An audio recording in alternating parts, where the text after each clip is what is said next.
I'll start recording. All right. So welcome to the April ECEF webinar. I appreciate you all being here today. I am going to go ahead and share the slideshow. So let's see. Just one moment. I'm going to share my screen. All right. Can everyone see my screen? Okay, I got a thumbs up. All right, so here's the beginning slide, April 2024 ECEF monthly webinar. I will go to the agenda for today. So starting off just with welcome. And next we will do a short icebreaker. I've been enjoying, since it often takes a lot of time to do breakout rooms, I would love to do that in the future for different icebreakers, but we're gonna do one again where we waterfall responses into the chat so we can all share something and we can see each other's responses. So we'll do the icebreaker in just a moment. Then we have an exciting new staff introduction to do. We have Hacienda CDC sharing about an event that is coming up this month. Then we have evaluation team updates from Lorelei and her team. And we get to have a lovely presentation from South Lane School District today. So that's very exciting. I'm happy to get to have grantees have some time at meetings, the people who would like to share. I think it's a wonderful platform to get to do that. So, oh, did someone have a question? Maybe someone wasn't muted. I'll just pause for a second. Okay, I think we're good. So if you're not talking, just go ahead and mute. It just helps things flow well, and then go ahead and come off mute if you have a question.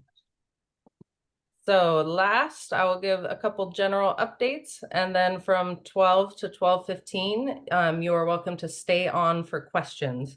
So I think I mentioned previously, I was planning it up until 12:15, and then I was told that they initially were organized to be ended at 12, and then the last 15 minutes was an opportunity to stay and ask questions. So I'm trying to follow that, return to that format to respect people's time and to allow ample time for questions. Again, if people could please mute if possible. I'm getting a decent amount of background noise, and I want to make sure everyone can hear well. Thank you very much. Okay. All right. So for the icebreaker today, I wanted to have everyone reflect on a special childhood book that you remember either reading or having it read.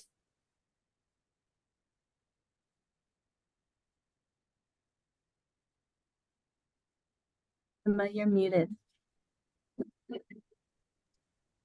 I was muted that whole time. I wasn't muted the whole time, right? Just in the end, towards the end. For a second? Okay. Talking about the icebreaker. Okay. Thank you. I think another host muted everyone, and it also muted me. So sorry about that.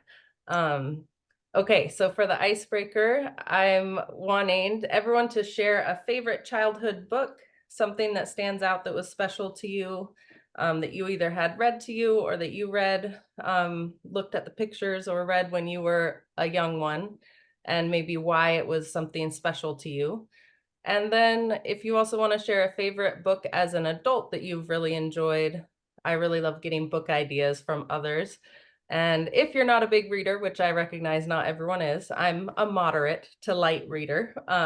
You could share a movie as an adult that's one of your favorite movies. So let's just take a couple minutes for people to respond and put that in the chat. I actually, when sharing my screen, I can't see the chat, I don't believe. Dana, I don't know if you have any tips for that. I don't want to delete you know, I want everyone to be able to see the screen, but I'm hoping to see what people are putting in the chat too. Maybe Dana would be willing to read out some of the responses coming in. Sorry to put you on the spot, Dana. No, Uh, that's fine. I can okay, do that would be that. great. So one favorite childhood book is Inkheart. It was magical because it meant written words came to life. That's super cool. I put in a book. It's not a popular book. It's just called Behind the Attic Wall. And it was Oh, really interesting. There were like the it I'm not going to explain it. I'm going to keep reading. um so Little Fur Family, which is warm and cozy. Stuart Little and Tucker's Countryside. Rainbow Fish. Oh, Rainbow Fish is a good one. Anything by Arnold Lobel. I don't know who that is, but I know Frog and Toad and Mouse Tales, or Owl at Home, so on and so forth. Pokey Little Pig. um was a favorite, read to as a child, as an adult. Nothing, nothing really. I can relate to that. And as a teenager, Flowers in the Attic books. Little House on the Prairie, another one. Listening to audiobooks. That one, I can relate to listening to audiobooks. Frozen River, things by Daniel Silva. Blueberries for Sal, read to me by my grandmother. She said I looked like Sal. That's so sweet.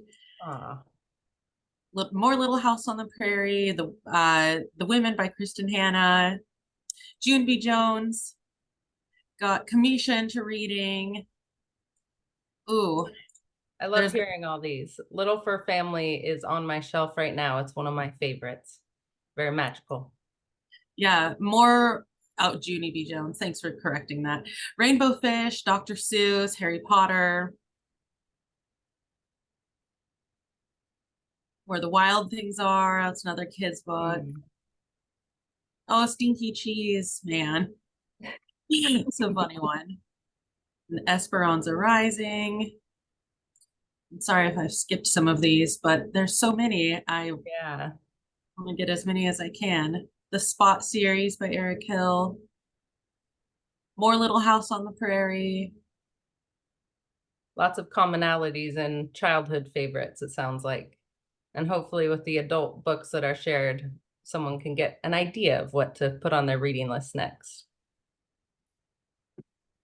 All right. Thank you, Dana, for reading that. Now the controls magically appeared, so I can see it again. So thank you. Thanks everyone for participating in that. If you're still typing something out, feel free to put it in the chat. It's just really fun to learn more about each of you and get to share things that could spark our interest in different things. So I will enjoy looking through what you shared about favorite books, childhood and adult. So thank you. We'll move on to the next part of this is a reminder for the sign-in sheet. I will put it again in the chat right now, just because it's a good reminder to me to put it in there again.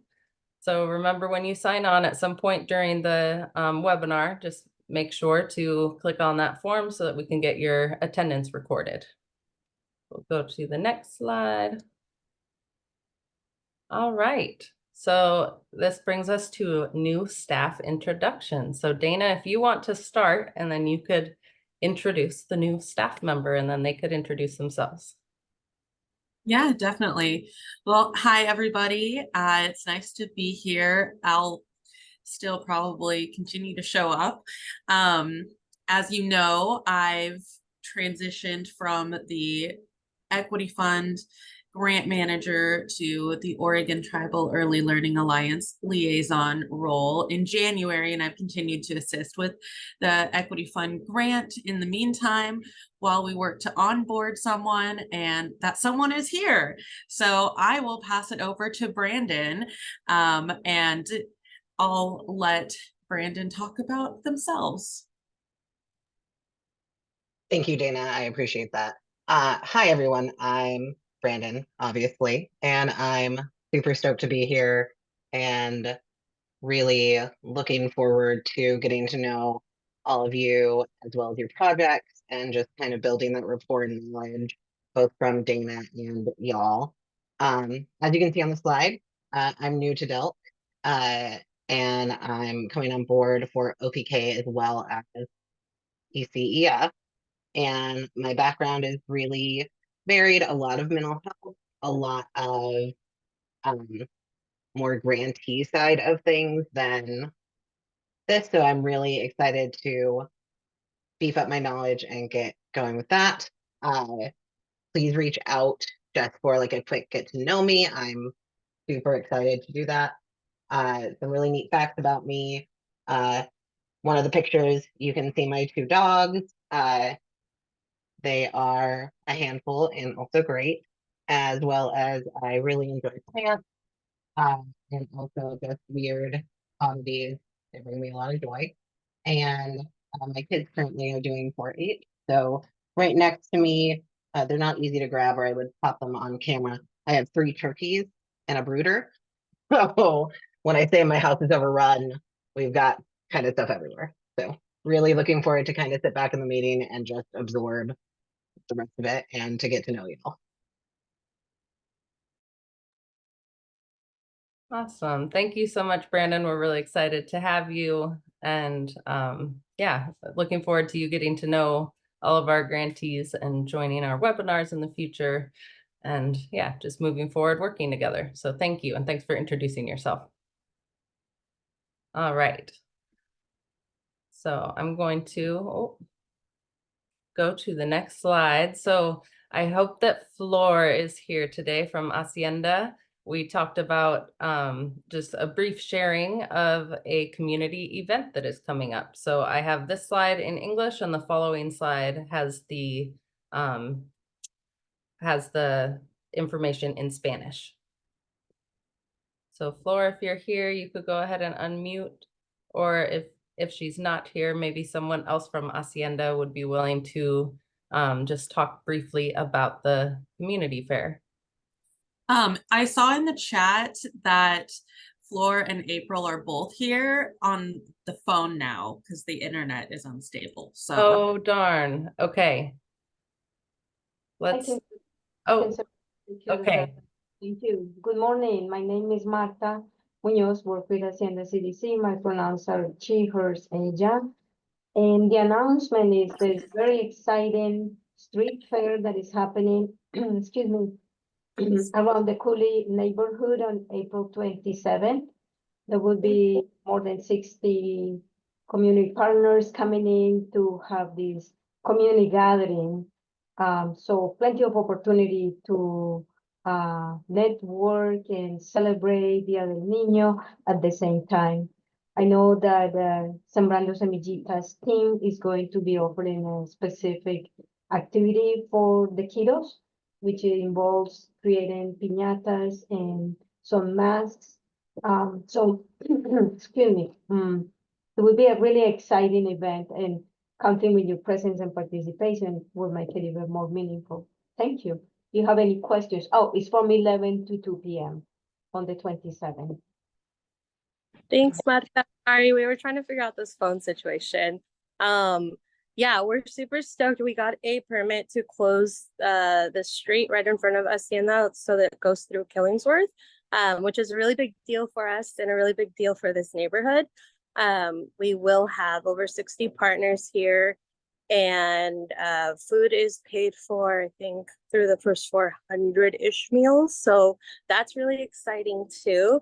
All of the partners will be here within the community. We'll have music and, like Marta said, activities celebrating Dia del Niño, which is really important for us in Sembrando Semillitas to celebrate families and their little ones in this month. And I can send over both in English and in Spanish. On the phone is kind of funky, so I'm not sure if the flyers were sent in the chat, but I can also do that as well. Yeah, and you can reach out to Marta or myself or April if anyone has questions, but we're super stoked for it. It's on Saturday and it should be lovely for everyone. Wonderful. Thank you so much for sharing. I did so currently the slide deck, since you're on your phone, it's probably hard to see. The slide deck is showing the information in Spanish and the previous slide had it in English. I don't have it easily to post into the chat, but I think people could probably take a picture of the flyers in the slideshow presentation. And April, if you would like to post it into, or Flora, sorry, Yeah, that's your name is showing up as April. Yeah. If you, yeah, if you would like to post it in the chat, that would be great too. that sounds great. We'll do that. Thank you. Okay. Yeah, and I just want to highlight this as an opportunity. So at the webinars, I want to invite grantees to share information like this. If there's some sort of community event or child-centered event that you would like to spread the word about, feel free to email me when we have an upcoming webinar, and I would love to include it to share with all the other grantees. So I think it's a really neat opportunity to be able to share information like that.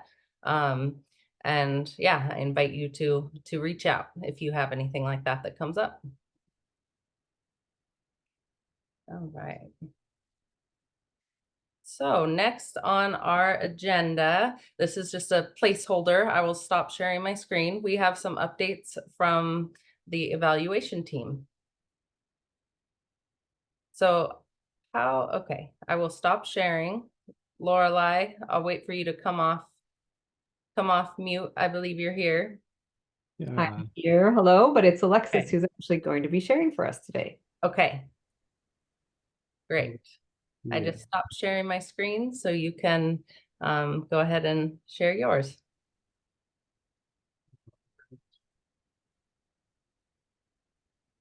Okay, there we go.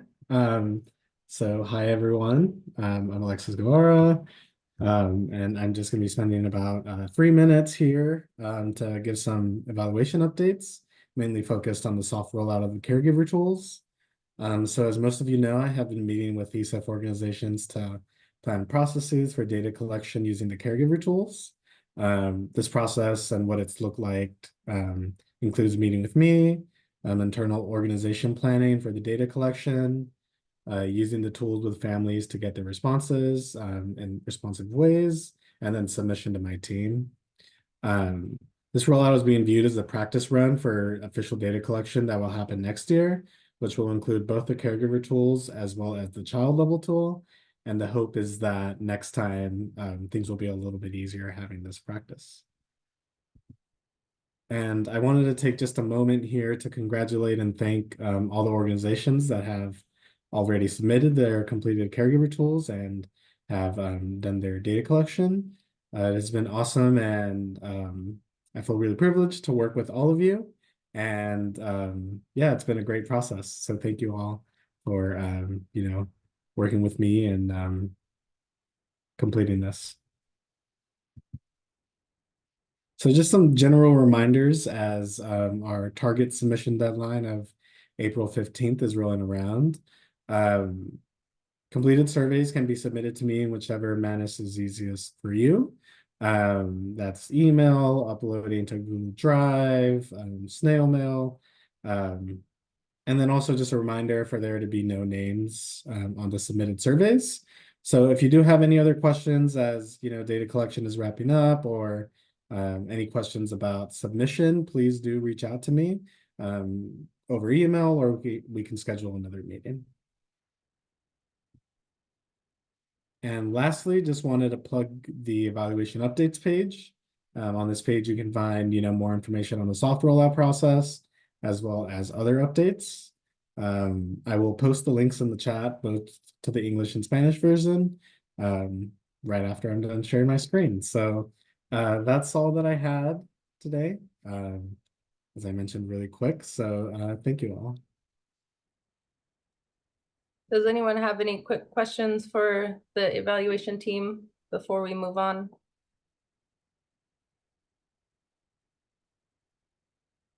Okay.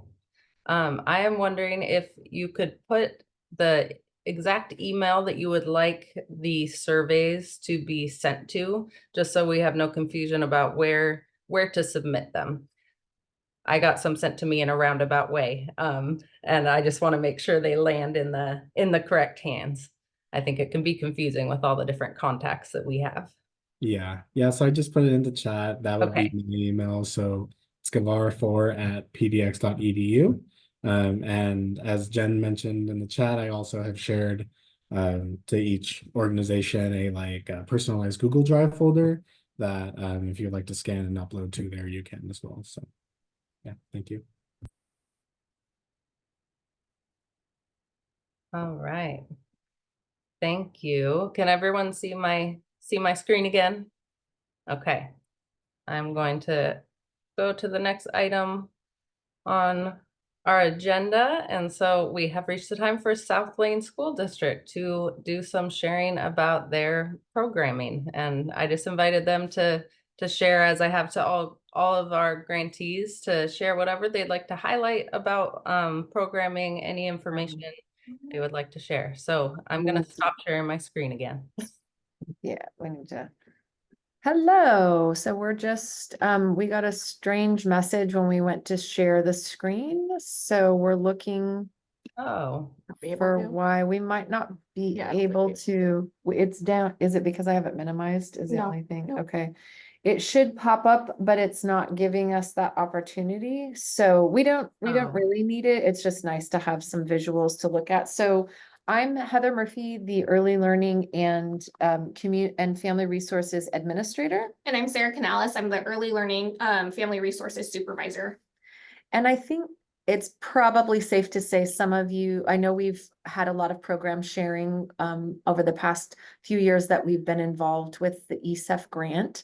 And so you may have heard from us before, but we'd like to just make sure that for those that are new on the screen, that we just give an overview of what we are. We're a fairly new department, even within South Lane School District. And we're very excited about the work that we do. It is, in fact, early learning and family resources. We have a family resource center that really is the heart of all that started here. And that program is actually over 30 years old. It was the brainchild of Peggy, who Peggy's primary connection is named for. We have a slide honoring Peggy. She was a kindergarten teacher in our district that really had the early ideas for a family resource center, reaching down to families with young children who are on their way into our district and providing them with a space to bring their children, talk about child development, meet with their peers. And over time, we've really grown over that. We were the first family resource center in Lane County. And from that came all of the ideas for things that we saw, that she saw, and Anna Maria Dudley saw, and Leslie Canales saw, that families really needed. And through that, we've grown, and we now include not only our family resource center, which provides parent education, home visiting, case management, light touch case management with families, family supports really, and a variety of play groups, including significant programming for our growing Spanish and Mayan speaking population. And from that, we also, through our Student Investment Act process, we went out to the community and we asked families, parents, what do they need? And we made sure to take quite a few of our early learning and Spanish and Mayan speaking families.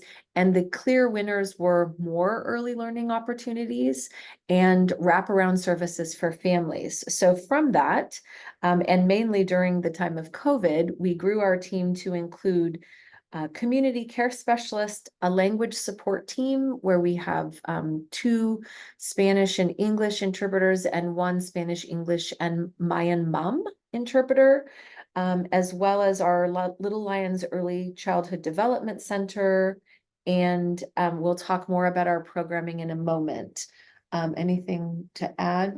Okay.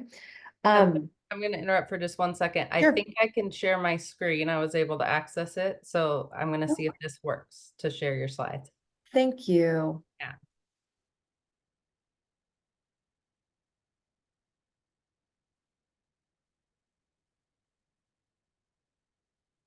Perfect. Yes. Thanks, Emma. So that's the sign that you see when you come in, Peggy's primary connection. Peggy tragically passed a few years back, but we have her spirit and her picture everywhere that we are. And Anna Maria Dudley, who was with the center from nearly the beginning, retired a couple of years ago. Sarah took her place in our center, and Leslie Canales will be retiring soon. They were both involved for probably about 28 years in our Family Resource Center. This is just an org chart, not going to spend much time here, but you can see the names and positions that we have, the FTE that we have in ELFR. Next slide, please. Thank you, Emma. This, we can dig in a little bit more. So we have an administrator, an office manager, Sarah's position. Our Family Resource Center has 3 family support specialists. I mentioned our language support team has 3 interpreter translators. We have 6 community care specialists, and Sarah's going to talk about that in just a moment. We also have 9 FTE for our Preschool Promise program, which has a Preschool Promise classroom in every elementary school in our district and 2 in our largest. And those 2 classrooms actually moved into our early learning center because we share a footprint with our largest elementary school. They moved here this year. And then Little Lions has a supervisor, 2 teachers, and they are located at Cottage Grove High School. That program focuses on, and actually we probably touched on it when we spoke last, but it fully opened this fall. It had a soft start last spring. And that program focuses on our parenting students and Southland School District staff, though we did open slots to the community this year because we weren't full, and there is no other infant through toddler-based, center-based care in our town. So we opened with the caveat that the priority is really our parenting students, which that population spiked during the pandemic. So, so that's who we are. Next slide, please. Thank you. Programs I mentioned, our Family Resource Center, Little Lions, Triple C, and this is a great time for Sarah to dig in a little more to our community care specialist. We have a community care specialist at each of our school buildings, and their role is to help connect students and families to resources, whether that be applying for the Oregon Health Plan, helping them navigate registration for preschool, connecting them to food resources, utility assistance, anything that the family may need, mental health services. We provide on site at our the majority of our schools. We partner with a mental health agency that provides one-on-one therapy for students, and so our community care specialists help with those referrals. So they will refer out to any agency that the family would like to connect with. And so their role is really to help families navigate, provide those resources, help build that connection, and really remove those barriers so that students and families are able to attend school and be successful in whatever they would like to do in the future.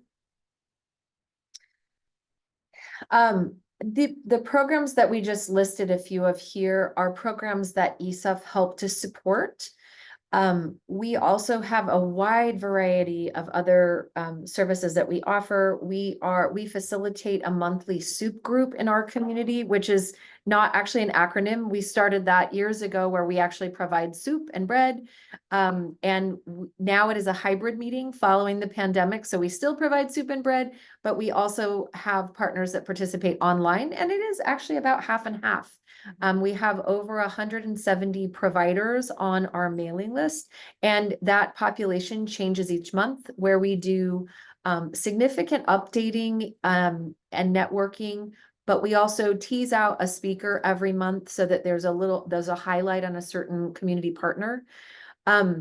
I often speak about our programs because it really is pioneering work within districts. I know many of you have this as well, but how early learning and family resources sync up with the K-12 system is in fact pioneering, trailblazing work. And so we are asked to speak quite a bit about what is it that you do over there. And we are not only located in a beautiful early learning center, but we have a network of our team out across the district. And then we have our team based here that also spreads to every building and works out in the community. In addition, we have community partners that come to our programming, meeting the families where they are, where they have trust, eliminating barriers for them in terms of transportation. If they can come here and help provide resources and services, they do. We have some programs that offer office hours in our La Plaza Center downstairs. So Catholic Community Services in Lane County has an arm of Immigration Services, and they provide office hours downstairs. We've worked with DHS in that capacity, Centro, and a wide variety of others. We do have, most of our direct service staff are bilingual, bicultural. So we have a large amount of programming for Spanish and Mayan speaking families, but we also have programming that is completely open.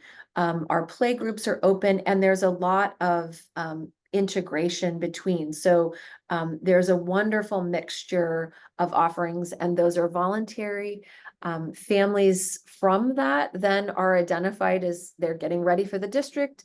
We help them navigate systems. We help them with applications to programs, both internal and external. All of our, did you mention they're all OHP? Okay, all of them are certified. We navigate in several different ways. And we help them move up through the system. If they're eligible for preschool promise, if they need childcare, Little Lions might be an option. We're assessing and supporting them every step of the way.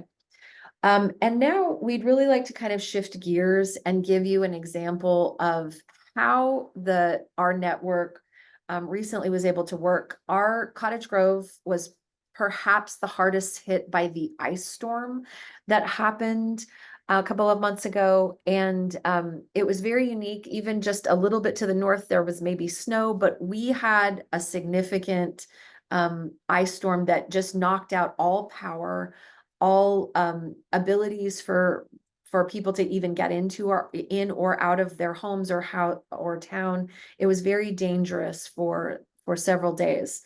And so communication was down. Everybody was really trying, even in their own homes, to figure out how to navigate that. But our team, knowing that several of our families are isolated, really came together, and it was across the board. So even our Little Lions team, certainly our community care specialist and family support specialist and language support, all hands on deck.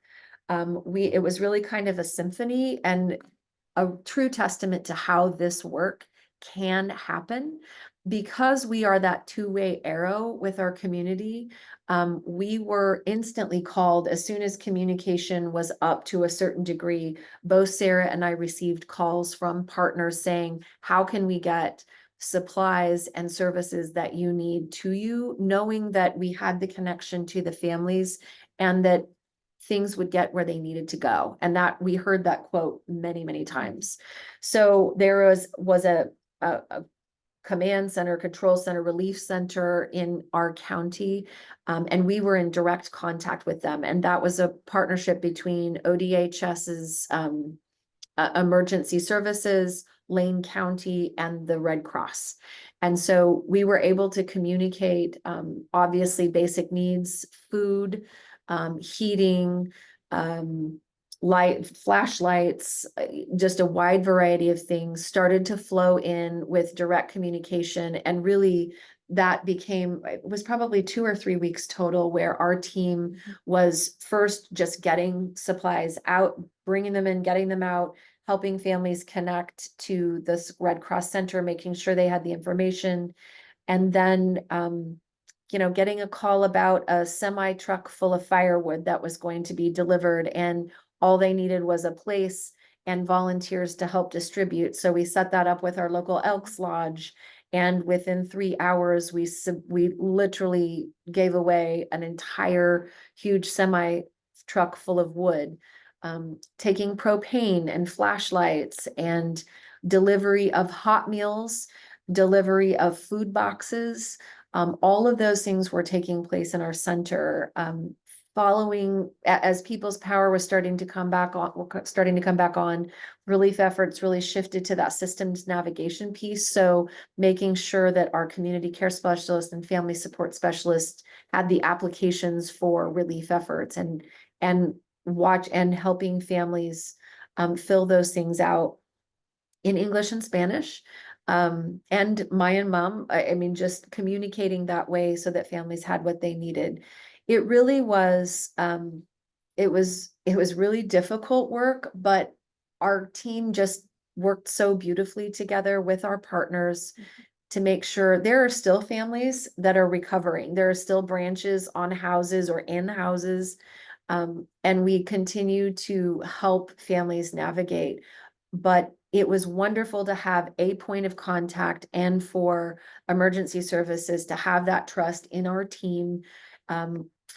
Flats of water, we worked with our city staff, just making sure that families knew where to go in that very scary time. And then bringing, as soon as the families could come back in and the children could come back in, that warm welcome, making sure it was okay. And I can't not add that we had staff with their own challenges that we were able to help provide a space heater for when they were out at any of our stores. So, I mean, we did have school district staff in food lines for boxes as well. So it was very difficult, but very rewarding work. And I share that example because as you're setting up these systems in your districts or in your communities, they are important. And in an emergency, it's important to have those community partnerships built. And it's not always easy to know who to call in a district or something like that. But our community partners do know that here, and we were able to, and we had principals calling saying, what can we do for families? And we were already doing it. So, so it was a great testament to the work. Anything we're missing? We touched on community partnerships. In addition to the ice storm, we are also a point of contact for community partners such as our mentoring programs. There are places that, as you know, satellite programs or sometimes programs that are set up in Eugene, Springfield need a place to land with that access to families. And we are often that POC, that point of contact for them. And through those partnerships, we're able to amplify, build our capacity, and offer far more. So Soup Group helps with that, but Friends of the Children Mentoring, they work with us to get access into the schools so that they can, you know, seamlessly provide services to their mentees. South Valley Athletics is another great partner. Be Your Best in Cottage Grove, which has like healthcare and those things. We have those relationships. And for anybody thinking about kind of how to build these types of services within a district, it's really opening those doors and understanding and heading to those meetings and holding those meetings so that we all kind of know on a map where we are and how we can connect families. And with that, I think we're happy. Anything else to add? Just the perinatal work. Oh, perinatal work. So that, we are constantly visiting the population that we serve. And the last couple of years, we've had a lot of new pregnant moms and families looking for perinatal education. So we have two really strong partners. Sorry that we've only listed one on here. Nurturely is a group that we've been working with, as well as a local bilingual doula. And that work is primarily happening in our Family Resource Center and Little Lions. So we've got support happening, and it's happening in English and Spanish, and we provide language support in Mayan Mum.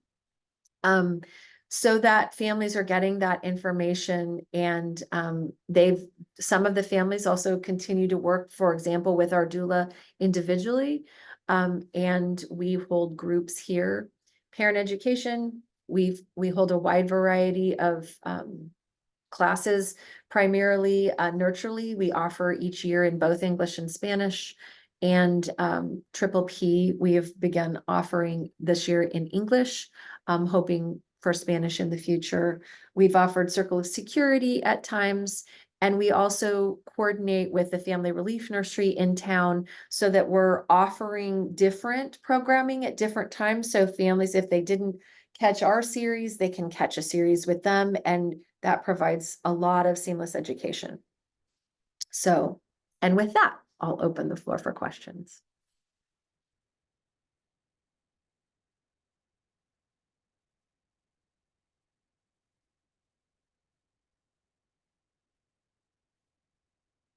Wyatt, oh, am I supposed to, let's see. Well, I see 7 new messages, but I don't know if it's about. Oh, thank you very much. Okay, Thank well, you. thanks very for the much. opportunity, Emma. Yeah, thank you, Heather and Sarah. Last chance if anyone has any questions about what they shared before we move on to the next piece. That was great learning more about all the amazing work that you do and just the details of the different programs and the community kind of outreach and wraparound services that you're able to provide. So Thank you for the opportunity. And just to say, we've always learned a lot from our partners on this call. So anytime, if anyone has any questions after the fact, we're happy to answer. Yeah, great. And I know some of you have also submitted interest in presenting at a webinar. And so you are on the list, and I think I've coordinated with a couple of you for future webinar dates. And there's a couple that I still need to reach out to and schedule out a bit further than we were initially anticipating. But I do invite those who have not signed up yet or expressed interest in presenting at a webinar. If you're comfortable and have interest, please go ahead and submit a form. It's on the ECEF portal. You can find the form for signing up for, or you'll list choice 1, 2, and 3 in terms of the months that you would consider presenting. And I can also include the link directly to that submissions form when I send the webinar recap. So I'm going to just exit out of this sharing, go back to the PowerPoint slide. Okay. Hope everyone can still see my screen. Ooh. All right. So this brings us to the last part of our webinar today. And I'm just going to do some general check-in, a little housekeeping. And yeah, so starting off, many of you, I already have monthly or bi-monthly check-ins scheduled. There are many that I would still love to connect with and get those on the calendar. So you can, on the portal, it's right towards the top, there's a button to schedule a meeting. So that's a good place to start to schedule a one-off meeting. It's very convenient. It checks it against my previously scheduled appointments on my calendar. And so it will only offer times that are already available. And then from that meeting, we can schedule something that's either monthly or bi-monthly for checking in. And I will reach out to grantees who I don't have a regular check-in set up with. Also, after a couple days, I'll wait to see if people send me requests, and then I'll reach out to those who I haven't heard from just to get something on the calendar. Let's see. All right. So we already talked about the grantee webinar sign up. So it's not obligatory. I just invite you to sign up. It's lovely to get to share about your programming and have other grantees get to learn what you're up to, how you're using the equity fund dollars, and yeah, just all the amazing work. And I think it gives us great ideas of different things we might not have considered. So I invite you to sign up to share. I also want to mention that I think you all probably saw this on the last webinar recap. Instead of sending a Zoom recording of the webinar, I got access now. I was waiting on access, and I now have access to the ECEF YouTube channel. And so I uploaded the last webinar recording onto the YouTube channel, and I linked the channel, and you can find the newest one, and then there's also historical webinars and the grant kickoff meeting also, which has lots of great information, kind of details about the grant. And yeah, so I encourage you to go to that channel and just kind of, if there's anything you want to refresh yourself on, you can look at previous webinars. And there's a gap where many months were not uploaded because we had someone in the interim covering this role, and then I started and didn't quite have access to the channel. So I'm going to work on converting the recordings we have and getting them all onto the YouTube channel so that you can find all the webinar recordings on there. So that is where you will find all of our recordings, and I'll link it each time. So lastly, I wanted to just talk briefly about the Birth to 5 Early Literacy Plan, which I know has, oh, it looks like Kamisha, you raised your hand. Go ahead and unmute. Yeah, I don't know if I'm the only one experiencing this, but I'm just seeing the slides from the program. Oh, is everyone else seeing that? Yes. Oh, thank you.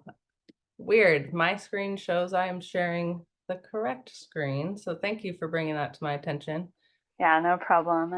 There's a lot to coordinate. Yes. Okay. I don't know how to stop sharing that. Let's see. I'll stop sharing that one, and now I'll reshare with this. So let's see. Just give me one moment.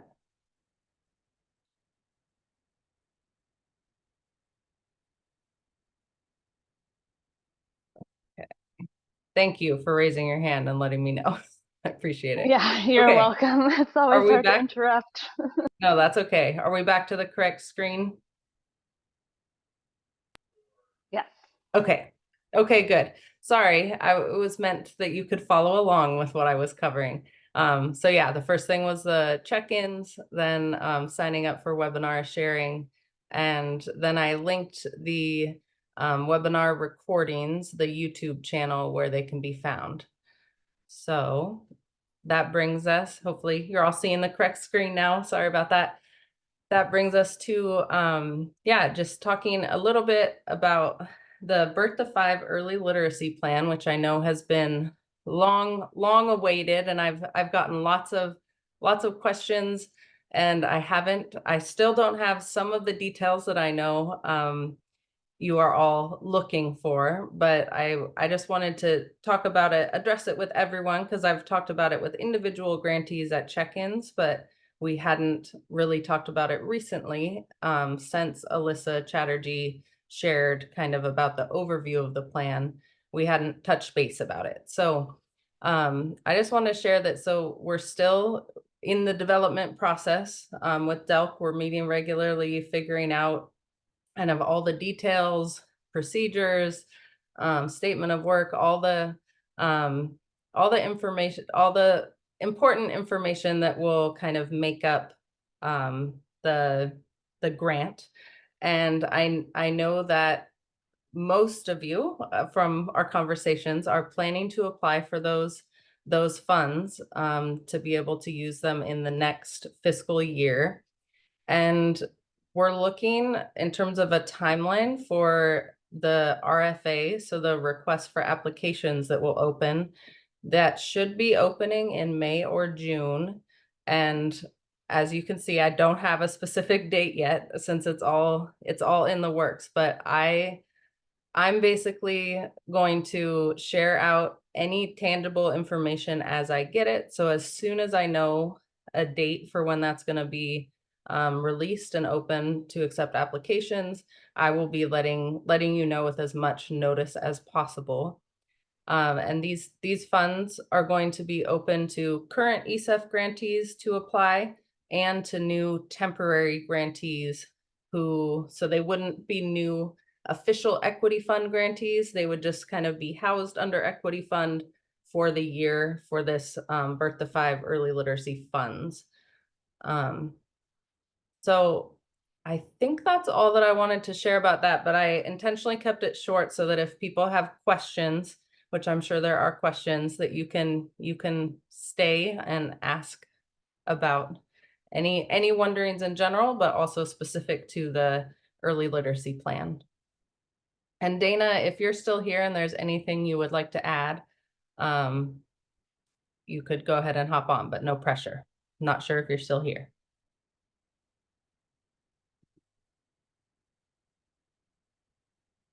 Okay. Does anyone have any questions related to the upcoming release of the applications for the literacy plan? I know there's been lots of different ideas and of what different agencies would use the funds for, and I think it's going to be pretty flexible because we have the view of early literacy development being pretty broad. So we're not just looking at like tangible reading and writing. We all know that there's a lot more that goes into preparing and equipping children with early literacy skills. And so we're in the process also of defining what that means, and kind of we're going to include an outline of different activities, kind of examples of things that the funds could be used for, but it's not going to be a restrictive list. Basically, there's lots of creative ways that you could implement and utilize this funding. There's also, I've gotten some questions about how we are going to determine the amount of funds allocated when a grantee does receive approval of receiving these funds. And that is one thing that we are still kind of figuring out behind the scenes. With the other half of the money that's going to KPI and the hubs, it's a little bit more clear cut because their funding is already based on a cost per slot. And that's not how, as we all know, that's not how ECEF functions. And so it's possible that it will be similar to when you applied to be an ECEF grantee, where you come up with a proposal and submit the amount you would like to get to fund the project you have in mind or to expand current programming, whatever your intent is with the funds. And it's, oh, I totally lost my train of thought. I'm so sorry. So it's possible that we might request the information in that form, like just have you submit proposals, and then based on how many applications we accept, we would figure out if we could give everyone the amount they requested, or if we have to minimize it or decrease it a little bit, or could increase it.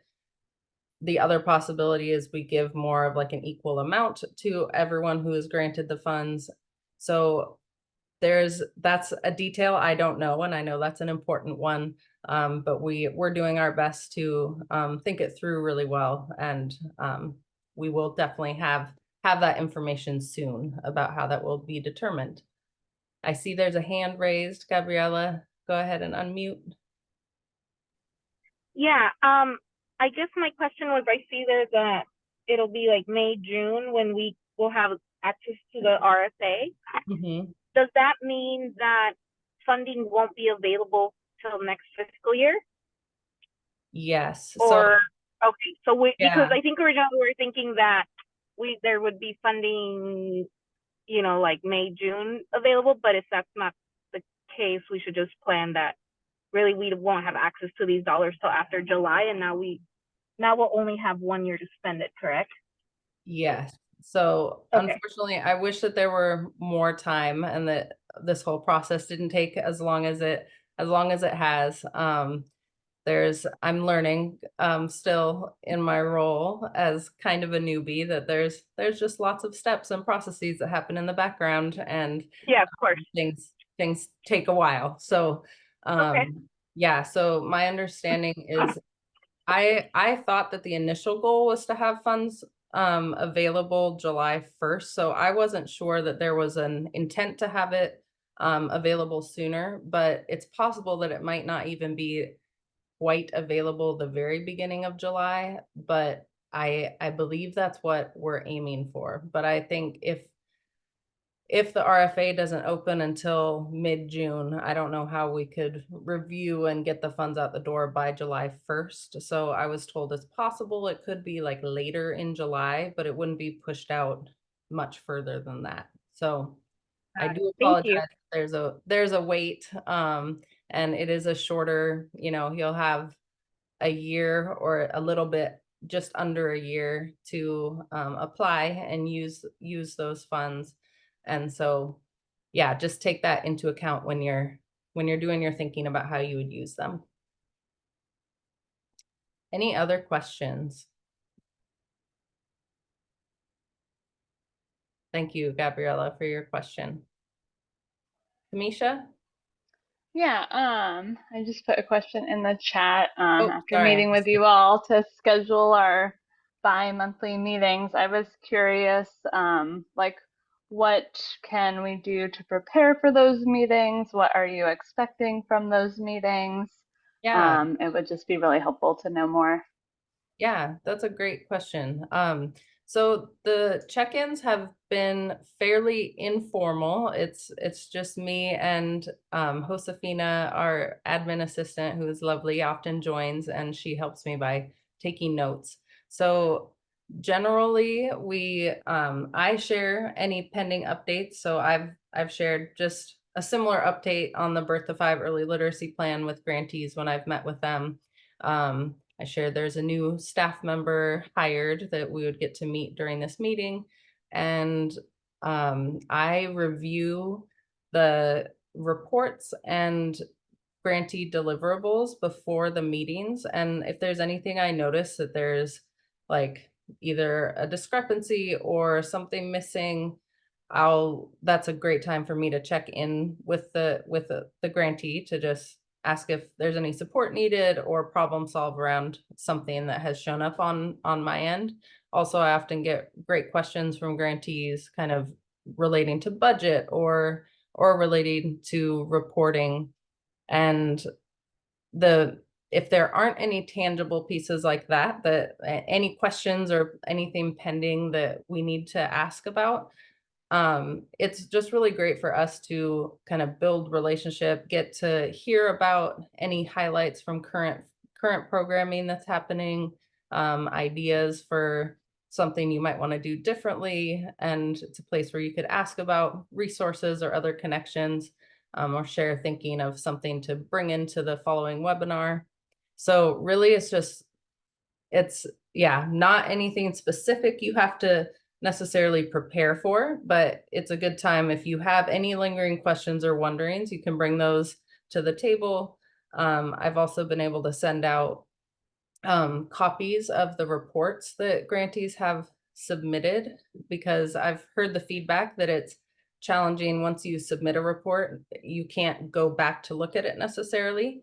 So that's one thing I actually wanted to highlight. When you do submit a report, I believe at the bottom, there's a button to hit where you can say, send me a copy of my responses. And so I encourage you, if you don't have any access, or if you're not currently doing that, to see what you sent to us, go ahead and click that button, because then you'll be able to look back and review the details and numbers of what you submitted. And if you don't have that and you want it, I can just run a quick report and send it your way with that information, so you can cross-reference it with the demographic and numbers of participants on your end.